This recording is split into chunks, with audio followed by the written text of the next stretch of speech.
My name's Pat Shehorn. I'm a job coach with PRC. I've been a job coach for 4 years now after retiring.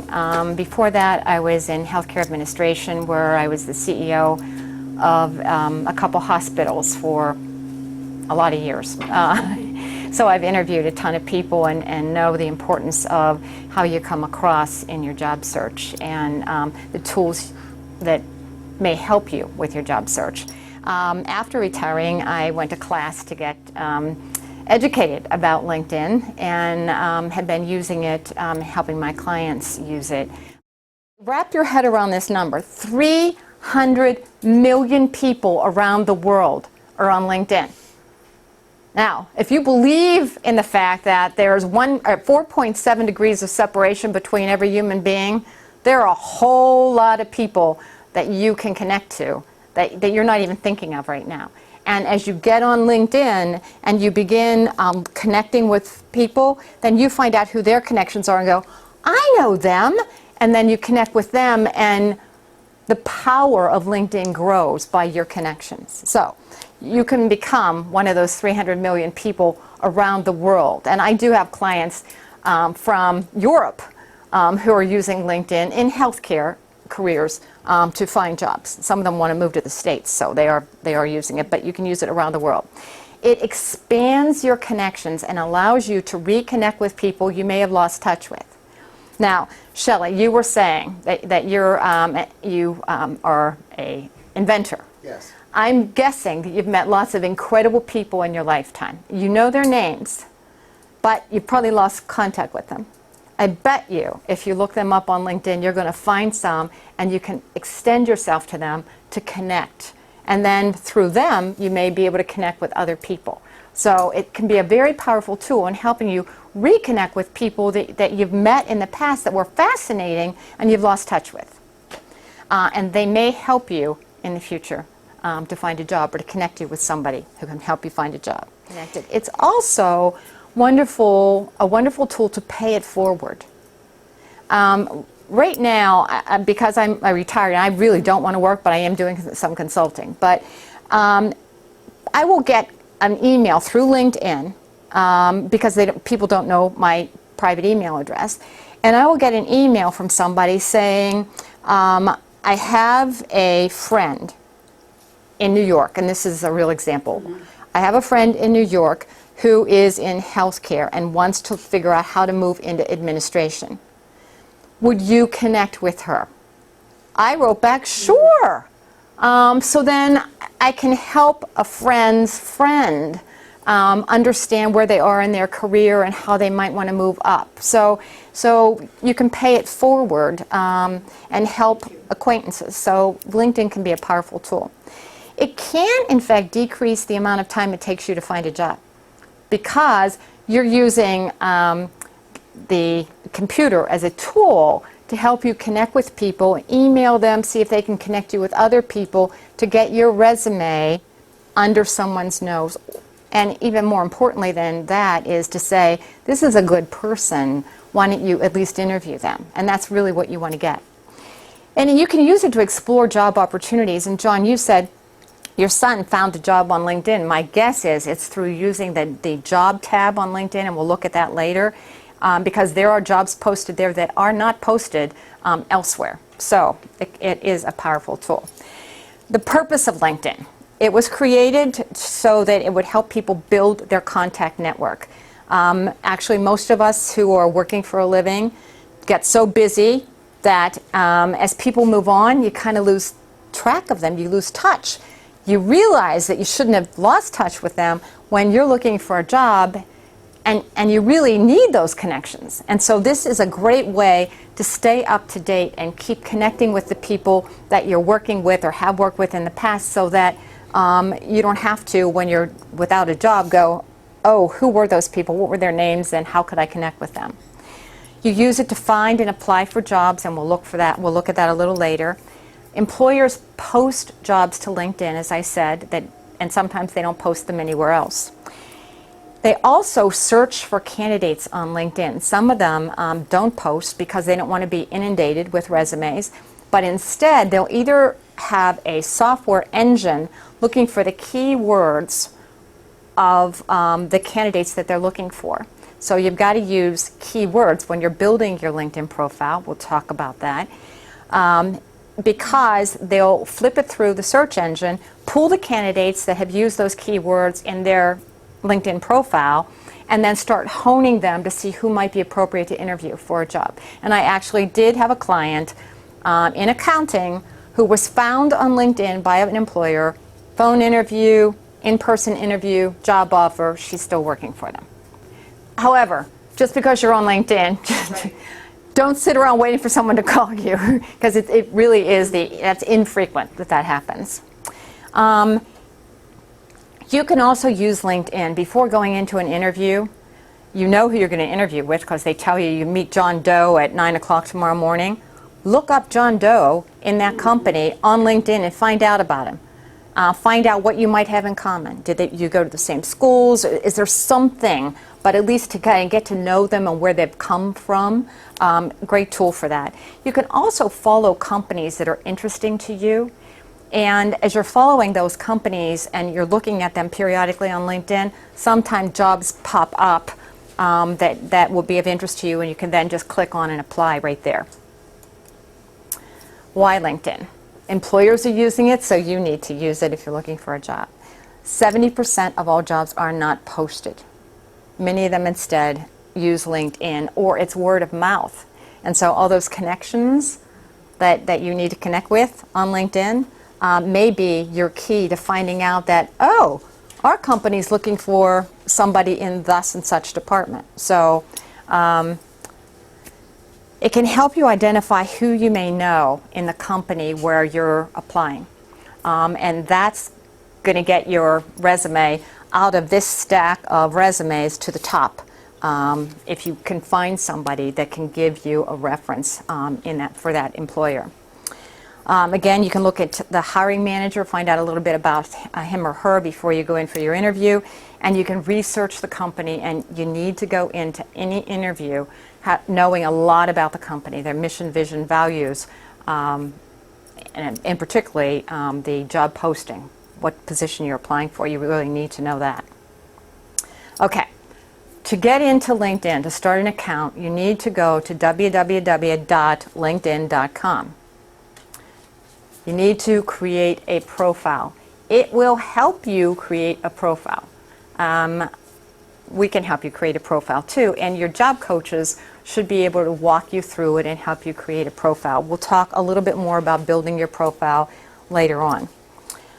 Your profile is more than a resume. You don't want to just download or upload your resume into LinkedIn and say, I'm done. That's not going to do it. Your profile is really your online persona. In a resume, when you're doing your summary statement, you never ever use first person. You never say I, me, my in a resume. You do on LinkedIn. You want your personality to come out on LinkedIn. You want to show confidence on LinkedIn, but you don't want to brag and sound like a blowgut on LinkedIn. You want to think very, very carefully about what you put in your headline. Right below my name is what I call the headline. You do not want to put your job title in your headline. What you want to do is plant the seed of who you are as a professional to the potential employers who are looking at your profile. I want to be seen as an executive management consultant. That's how I define myself in my retirement years, an executive management consultant. Okay? So you want to think about how you want to define yourself. And so, Scott, that's why it's very important for you as you're doing your job search and getting ready to do a LinkedIn profile, you need to define who you're going after, because if you don't know, the employer sure won't know. So you've got to crystallize that in your head, and your coach can help you with that, and define who you are in your headline. I would use some keywords that would get attention. So in Jim's case, I might say customer relations professional. It paints a pretty broad picture, but narrow enough that I may want to look at this guy a little bit further.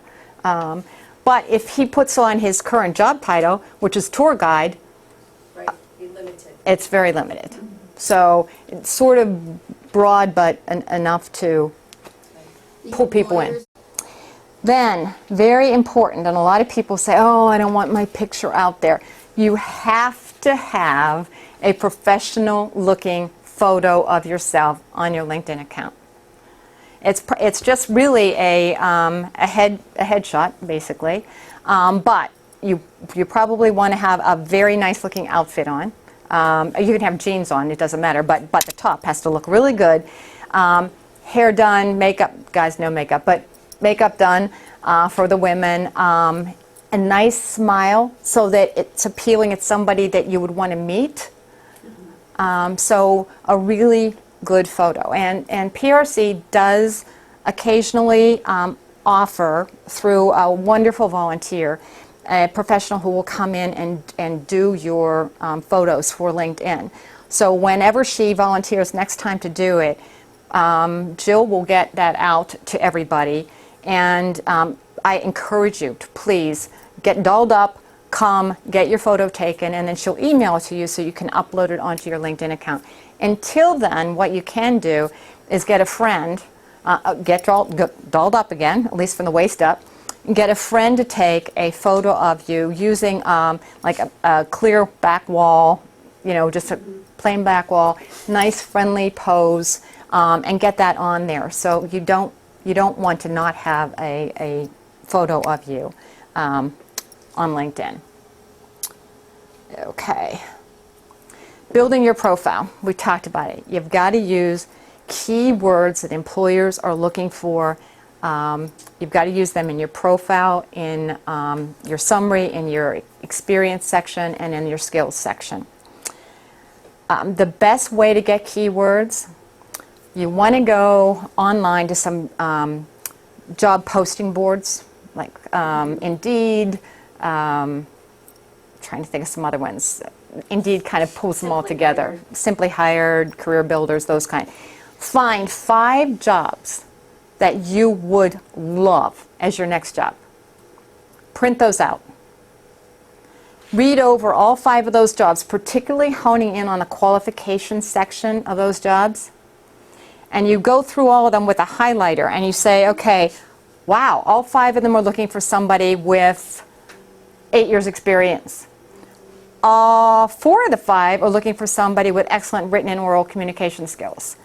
All 5 of them are looking for somebody who's detail-oriented or good analytic skills. Then you highlight those things that 4 of the 5 or all 5 of the 5 are looking for. And you say, okay, of those things, what do I have? Those are the things that you want to highlight as your keywords and phrases in your LinkedIn summary. Then as you're explaining a little bit about your experience, and then in the skills section of LinkedIn. So it's find 5 positions that you really would love, and then use that based on what you have to offer and what they're looking for. Because what you want to happen as they're going through here is you want them to say, Susan has this and this and this and this, and that's what we're looking for. I want to meet her. And that's really what you're trying to do, is grab their attention so that they're drawn to you through LinkedIn. That's called thinking like a search engine. You do want to consider omitting jobs that don't serve your current career goals.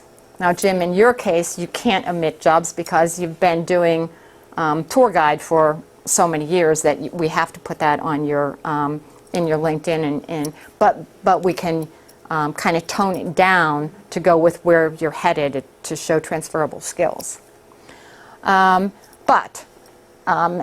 If, like 15 years ago, you were doing something, you had a job that has nothing to do with where you're headed now, you can leave that off and probably only put 10 or 12 years down in your LinkedIn profile anyway.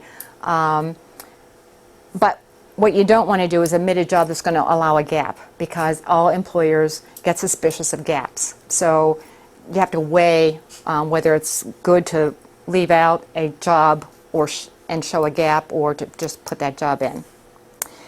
Once you get your profile in good shape, and it'll show you on LinkedIn, there's a little circle and it fills up and it'll show you when you're at the expert level of LinkedIn. Once you get a really good profile set up, then that's when you want to begin building your connections. And if you're doing a serious job search, you need at least 100 connections. So, and you build them slowly, because building a network is not like going to a job fair and passing out your card. It's not like playing a game of cards. It's like, I don't know if your parents ever said this to you as you were growing up, you are who you associate with. Be careful, because on LinkedIn I can see who you're associated with. So, you know, I can look and find out who your connections are.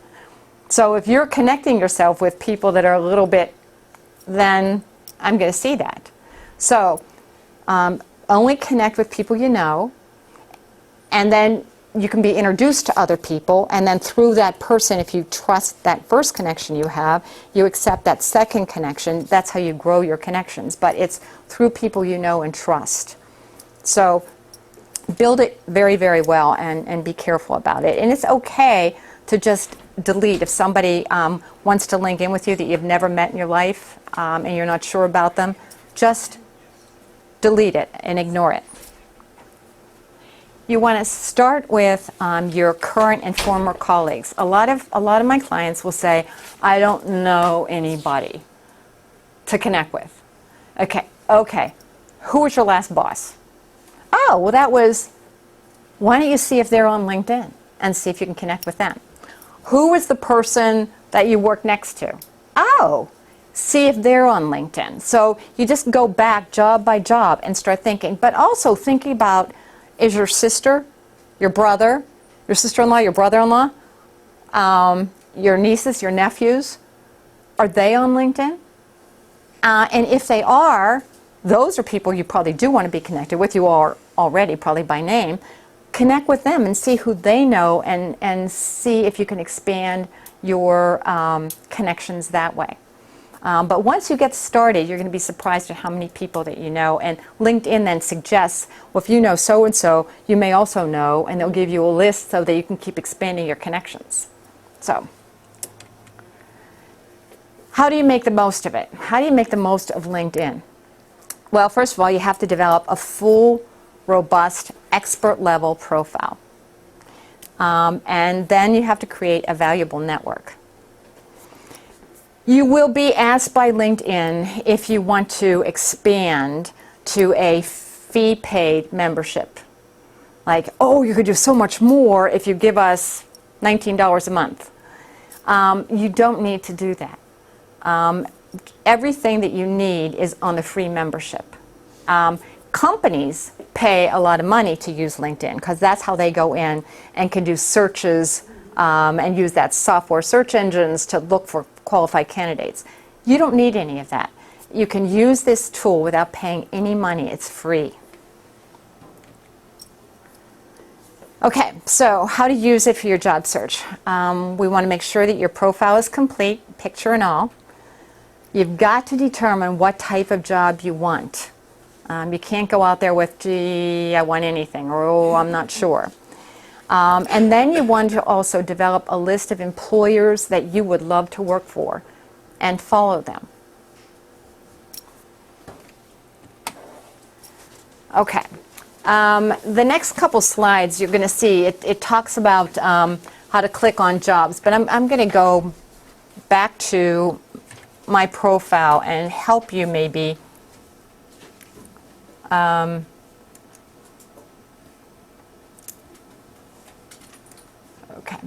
First of all, up here, this is my profile strength. When you get started, you will have about that much blue. The rest will be white.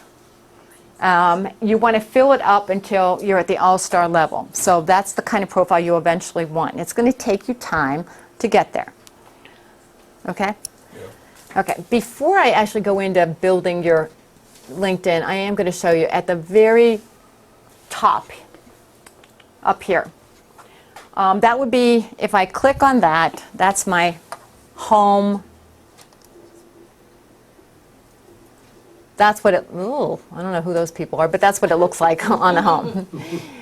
Then if I click on profile, I can go in, it'll show my profile, but I can also go in and you'll see up here I could either edit it, I can see who's viewed my profile, so you can keep tabs on who's looking at your profile, and any updates. If I go over to the next one, I can keep in touch with my connections. So I may not have somebody's email address, but I can go in and I can email them. I can add connections. I can find alumni to the schools that I've been to and see, and then go through those and see if I know anybody that I want to click on connect to. The next one. Up here, I just went in, I just clicked on jobs. So I click on the jobs button, and then in that job slot, I can put on, let me see if I want to be a healthcare management consultant.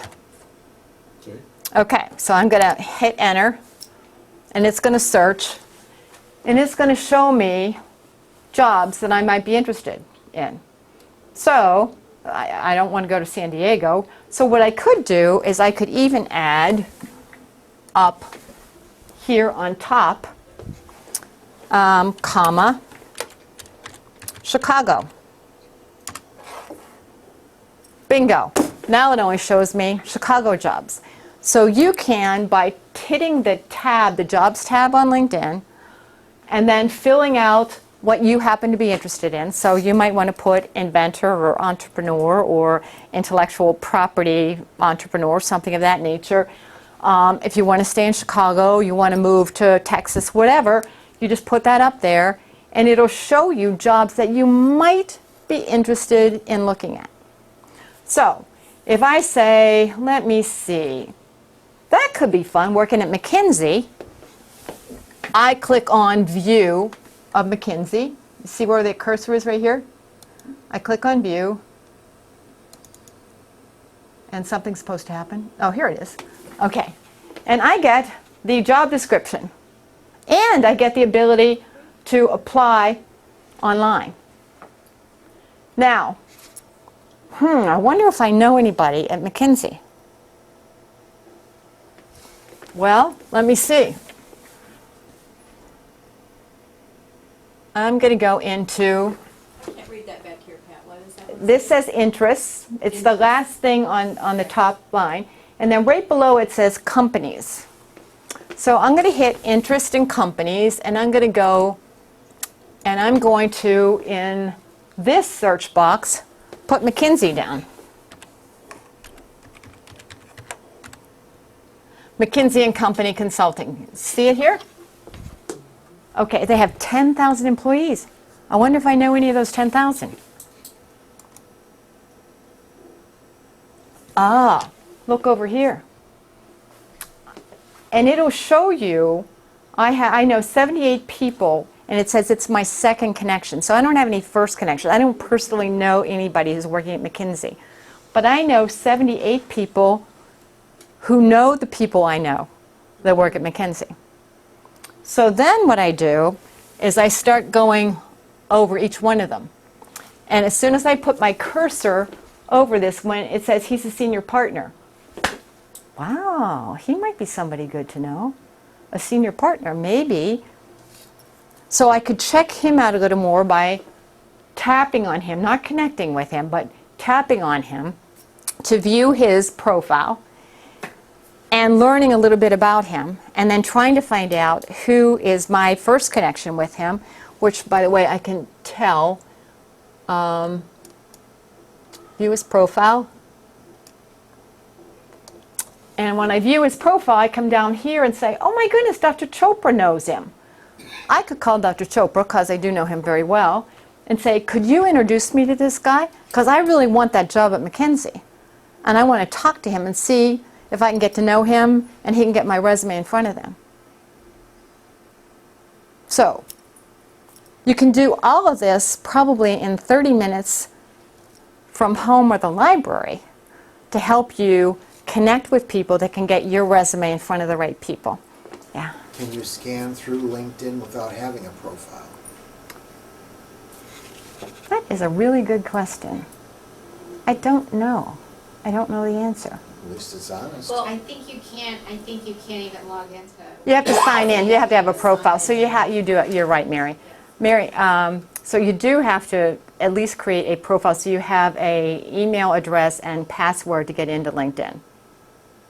So you do need that, Shelley. I have a question. Debbie. When you go up to the very top where you were, you have to scroll up a little bit. When you're looking at the 78 connections, do you actually have to hover on all, it would be before, do you have to hover on every single one of those? Or Yep. can you do? Well, here we go. I hit view all. Oh, you did? So when I hit view all, it's going to tell me he leads the, wait, that's not the one I was looking at before. But But that'll tell you what their title is. what their title is, and then which one I really want to get. Because weirdly enough, when I was doing this for another group before, and I just picked something and went to it, and I happened to know the head of human resources, which is never a bad person to know. You may be totally surprised by who you know on these things and what jobs they have. So, okay. So the best way for our client to find a job is just to use the search at the top, put in the title they're looking for. Right here, when you go to, we went back to jobs again, and then put in the kind of title that, Job and the city. And the if you city. want, or DuPage County, right, Chicago, narrow it down. right.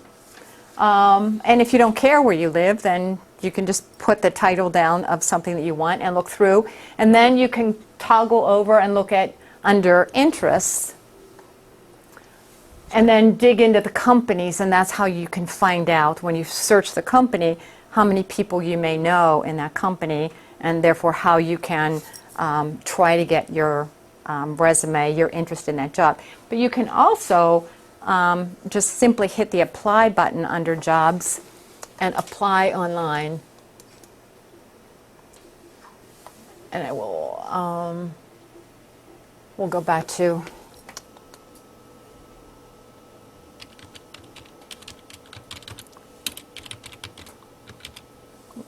I think I'm spelling that wrong.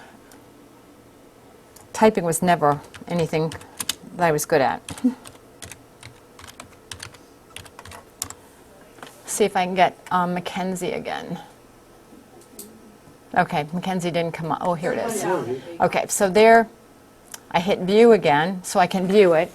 And then I'm just going to hit apply online to the company. That'll pull up the application. I can fill in the application, upload my resume, and bingo, you have applied for the job. You can also here save the job. And I have had a number of clients who, you know, they'll spend time on the computer, maybe a couple hours on the computer, looking for jobs that they may be interested in, saving, and then going back saying, now which of these do I really want? And then putting their time discriminately where the best use of their time would be in applying for those particular jobs. But Mary. I think it's very interesting. You could see 343 people already applied. Right. Yeah. It's good information to know. Right. And don't let that discourage you, particularly if you know somebody within the organization. But it's also a good point to know that if you're on top of these things and you get to the point where only maybe 10 or 15 have applied, so that you're hitting it early, you do stand a better chance. Does it say the date when the job was first posted, so you kind of have a feeling of how long that position's been open? Oh, okay. Posted one day ago. Yeah. Okay, wow. Yeah. The thing about that is, I don't believe that for one moment. You don't? I actually, What part don't you believe? I actually believe that McKinsey also has so many consultant jobs in multiple locations that this applies to the multiple locations. The one day ago probably applies to Chicago. So you really be careful what you're reading, because some of these companies, I mean, they are international companies. So, and yeah, so I mean, maybe 343 days ago they were looking for somebody in Dubai, but today, I mean, yesterday they had a listing in Chicago. So, And for key jobs, I think it's almost a permanent posting because they're always, either looking to fill a position or upgrade, so it's, I don't know how they would That's- put that one, the time frame that, I know our company used to have some difficult jobs posted all the time. that's absolutely Yeah. accurate. Some companies never take the posting down, so it's just gonna be forever. When Debbie. you print that page, do you just go to file and then it'll bring up print? Like if someone wanted to save that job description? Find out. Do we know where it would print to? Right here. Oh, okay, cool. Actually, what you could do is file print preview and see what showed and what it would print. Yeah, it would. That's another way to print out a job description if you're interested. That's a very good point. And if you're applying for a job, always, always, always print out the job posting and save it and write on it when you applied, so that when you get that phone call, you can pull it up quickly and then you use that to prepare for an interview. It worked. So it is printing. Okay. I have a question. Under interest, because it's a little hard to see back here, what are the drop-down options? Okay, under interest, companies, groups, pulse, education. I can't read it from there either.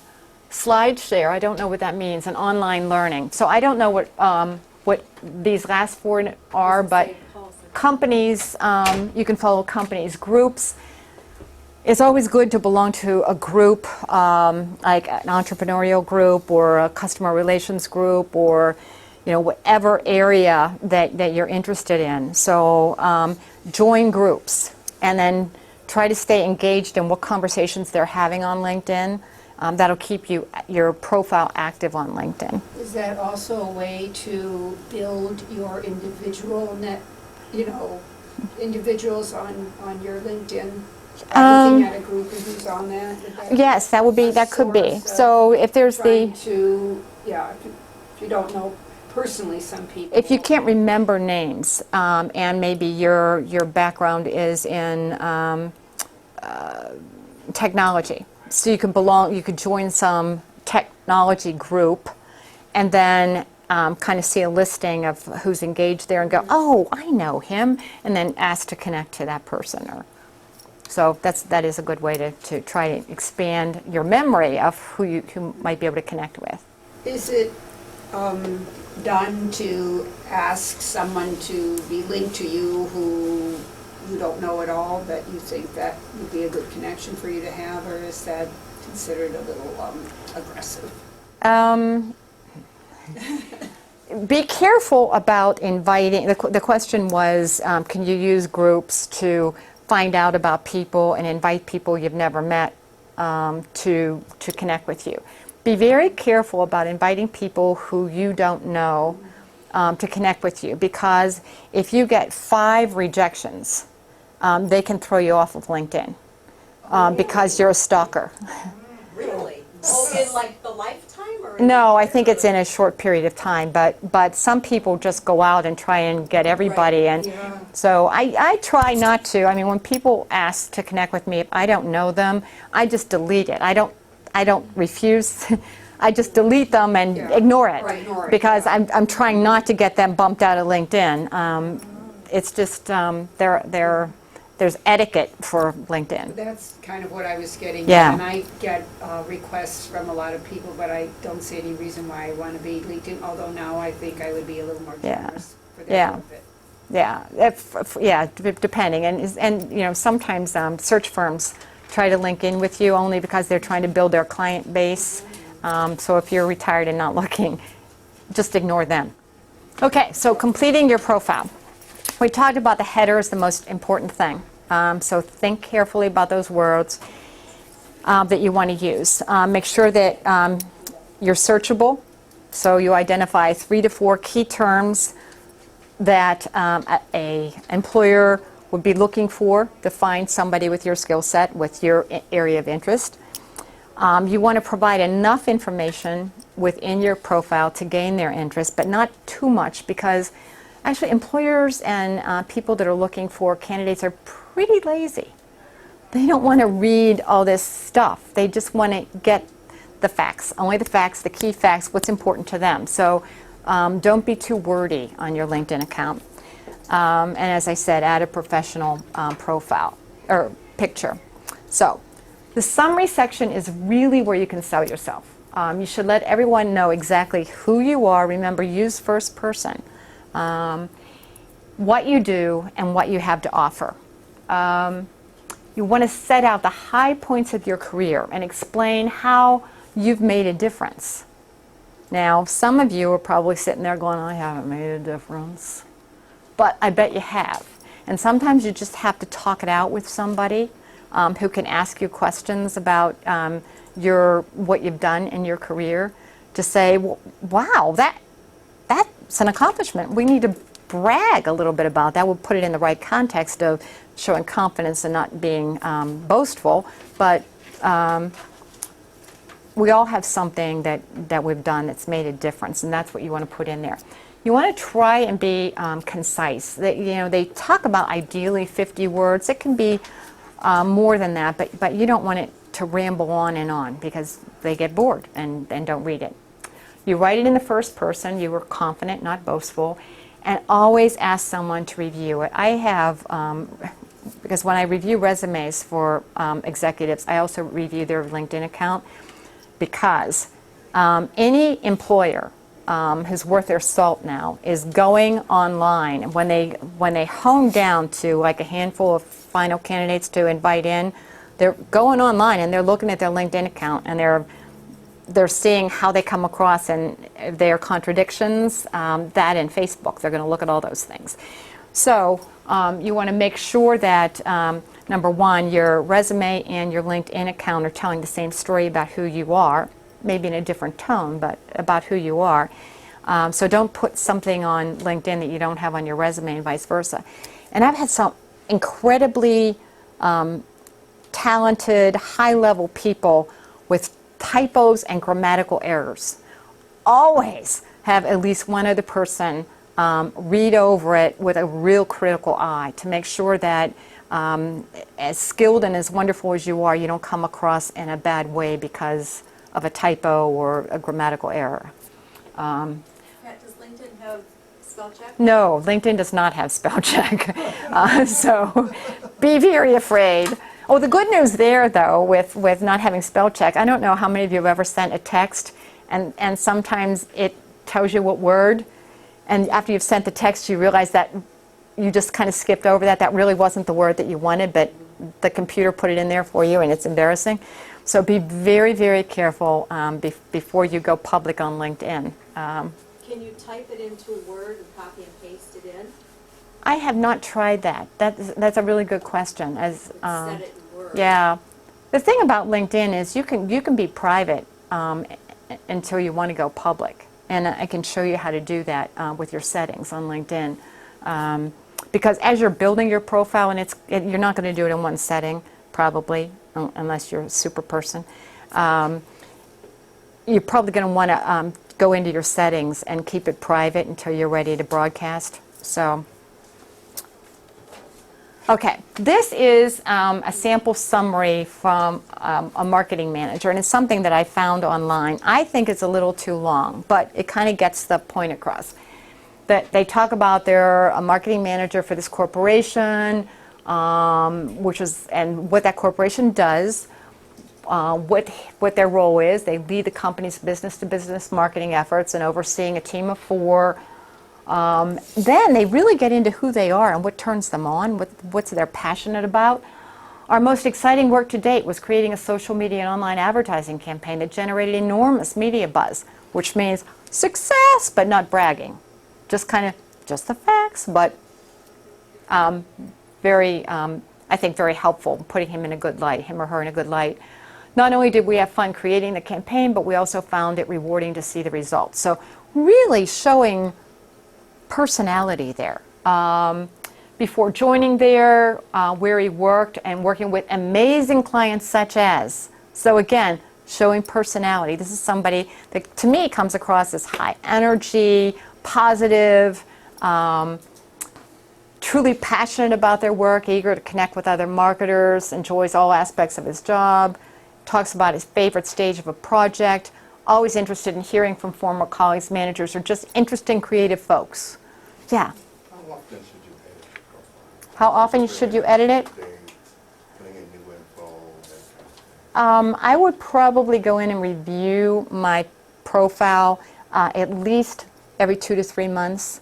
It may be fine the way it is, but profiles can get old, or all of a sudden your job search is going like slightly in this direction, so you want to add some different keywords.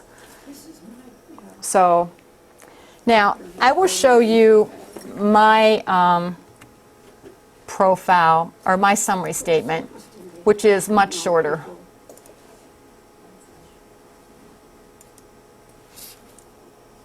Okay, my summary statement is very short. I probably exceeded got under the 50-word limit, but just 35 years in hospital administration, focused on change management, creating a culture of excellence, now dedicated to supporting people and organizations in their quest to be the best they can be, passionate about helping people, making a difference, blessed with a strong organizational and listening, and it does go on, except I don't know why there it is. So it does go on to a second paragraph. Mine's okay. I think my daughter-in-law's is good. So I can bring up my daughter-in-law's because I think hers is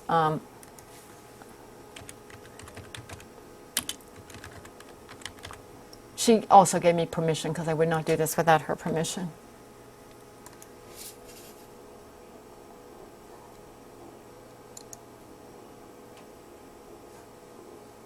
Okay.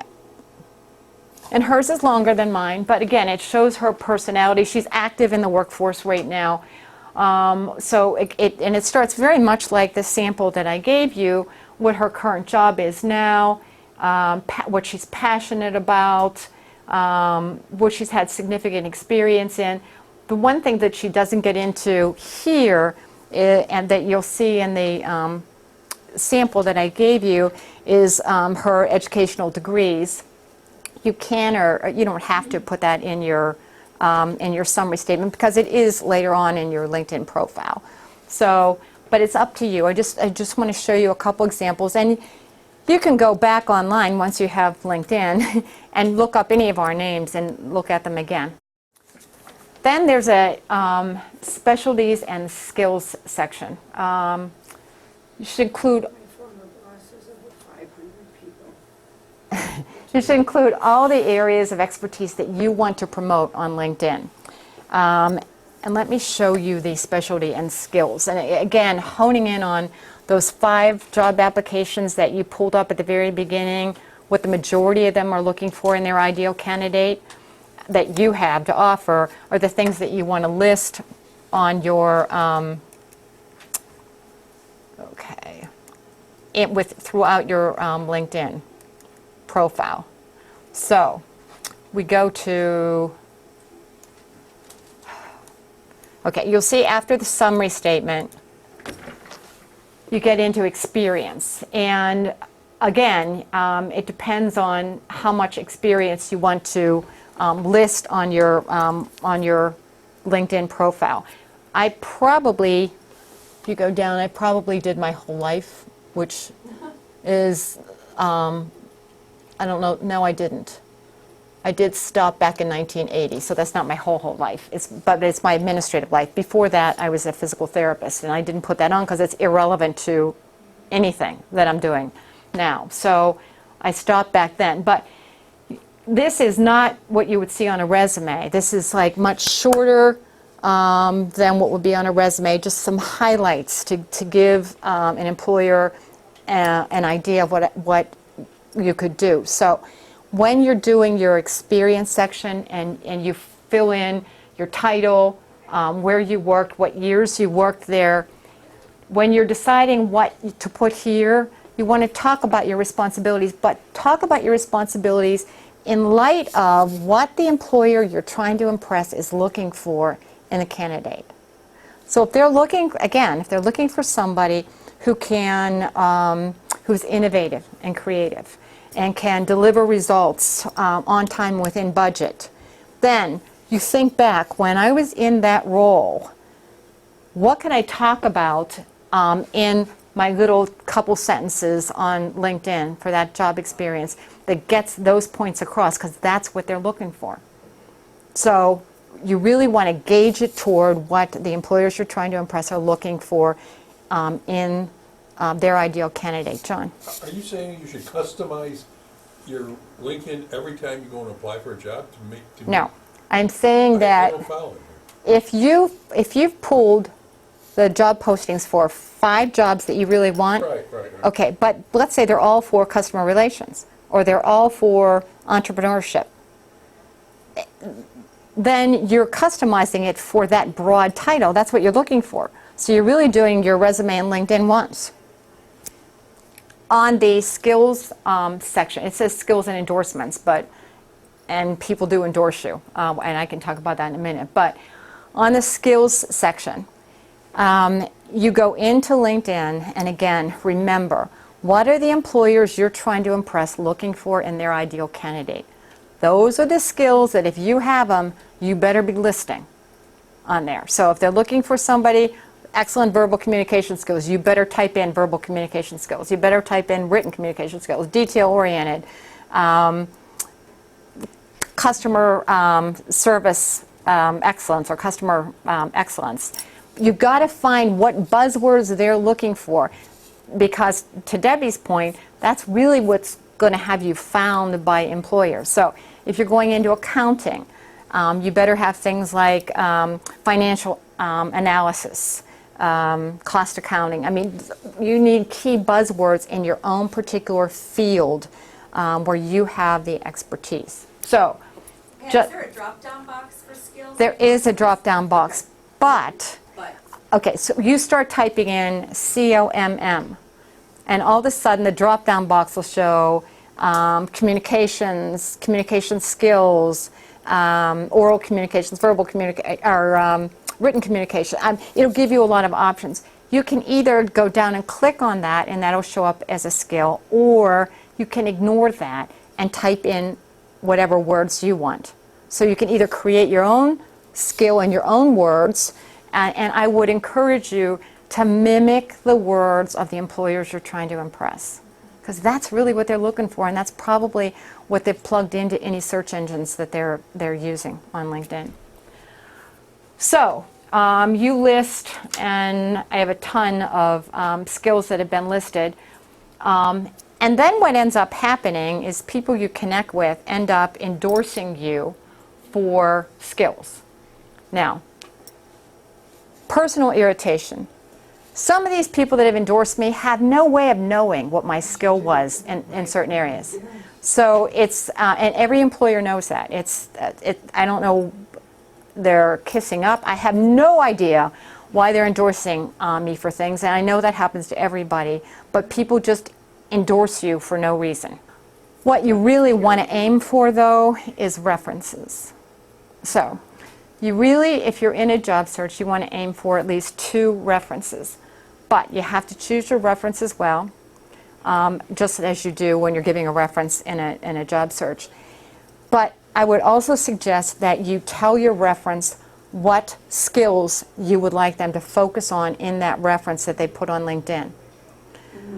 So that, again, it's honing in on what are the employers you're trying to impress looking for.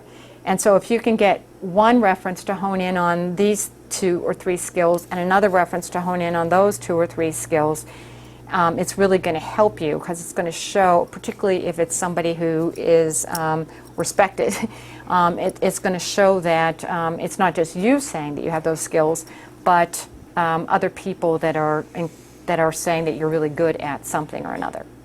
And Yes. that's actually posted? Those You just don't references use get them posted. as a name? No, actually, their word for word gets Okay. posted. And if you ever give a reference, what you say, word for word, gets posted on your account as well as on the person that you referenced account. So also give out references very carefully. Let me see. Mary, you're on LinkedIn.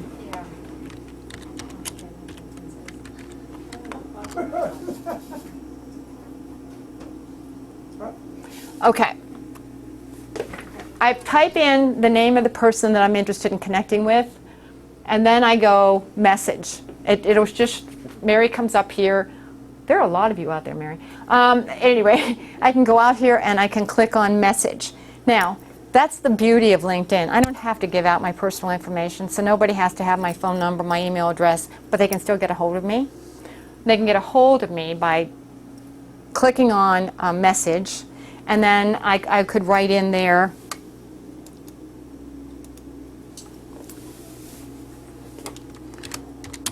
"Hi, Mary," and then say, it's been a while since we spoke. I'm looking for a job in would love if you could give me a reference highlighting my skills in teaching LinkedIn for PRC.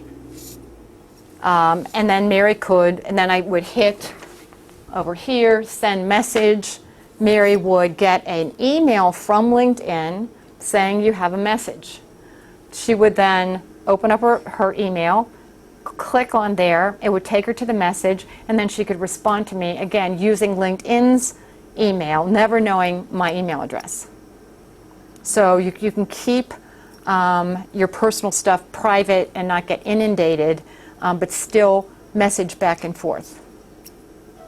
Which is also the way, when I'm trying to help somebody, and that's how you can say, just met this gal, really would like to pick your brain about, would you be willing to meet with her? Or I had a friend who was looking for a job in Chicago, and I knew somebody in Chicago that worked in the same field, and so that's how I did it. I did it through this messaging system because I didn't have her email address, and just said, could you please have coffee with her and talk to her, and of course send me her phone number, which I did then via this email. So you can do things and keep your privacy. You see, before we were using these headers up here, home, profile, connections, jobs, and interests. That's over on the left-hand top of the page. Over here, you'll see, like it's an envelope that has 44 above it. I apparently have 44 messages. You can see I'm really up to date on that. A little flag. I'm not sure what this is, but then this is my photo. I hover over my photo, and it'll show that's where I sign out. If you are using any public computer, in here, at the library, anywhere, at somebody's house, anywhere but your own private computer, when you are done with your LinkedIn account, hover over this last square, which should be your picture once you get your picture posted, and hit sign out. You do not want to stay open on somebody else's computer, okay? Not that anybody would maliciously try to change your profile. I just wouldn't recommend it. I would definitely sign out. This is where you can upgrade to a premium account. You don't want to do that. You don't need to do that. You don't have to pay for that. You can manage your job postings. You can change the language because this is a worldwide thing. You can manage your privacy settings. And your settings. Why did that do that? Okay. You can edit your photo. So I clicked edit photo, and that's how you can either change your photo or delete your photo or put in a new photo. Go back. Can you make it look younger? You have to do that before you put it in there, okay? They do have all that editing stuff that you can do, yeah. So I don't know what color hair you want, what color eyes you want. Okay. Then you'll see a list of options. So you can turn on and off your activity broadcast. Your activity broadcast means what goes out to people. So if I click on there,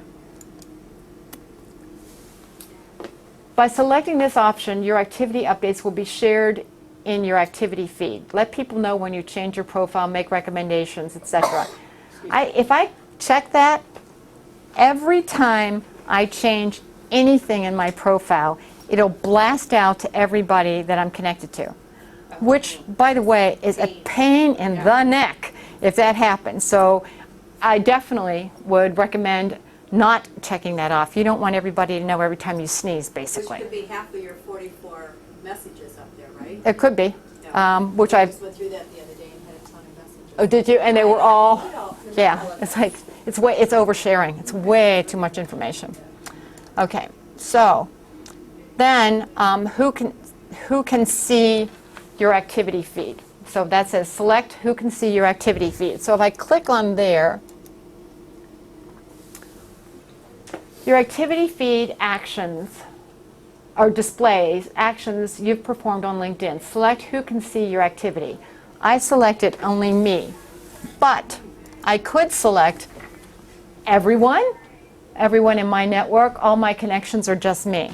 I choose for just me to see my actions.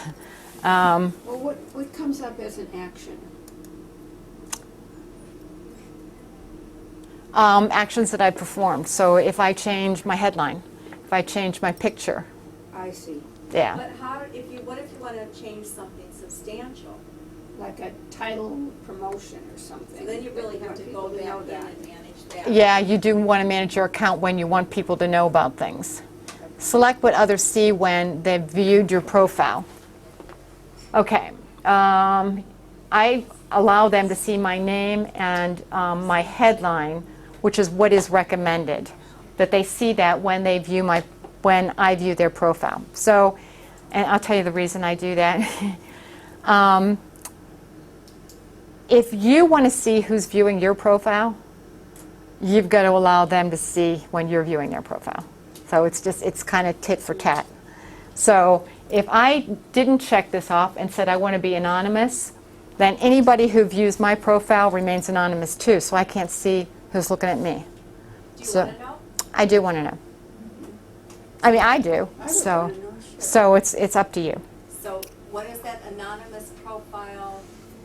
Characteristics. Okay, what will happen here, and sometimes I will get, somebody's viewed my profile and it'll say from a healthcare consulting firm in Chicago.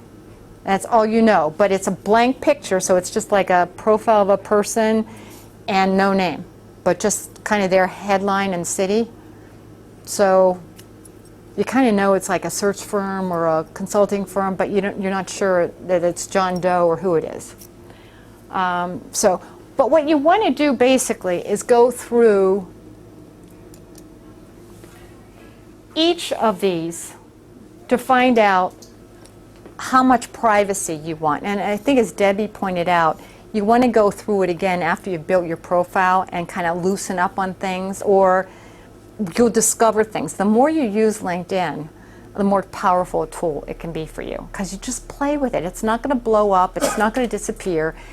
So play with it and get used to it, because it can be an incredible tool for your job search. But go through each of these and manage how much you want to be seen, when you want it to be seen, knowing that the looser you are in giving out information, the more information you'll get from people that are looking at you. So go back and forth that way.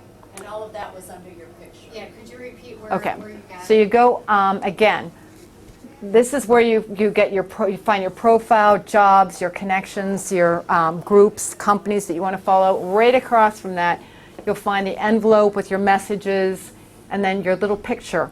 Right below, if you just hover over your picture, that's where you can sign out and manage your privacy and settings.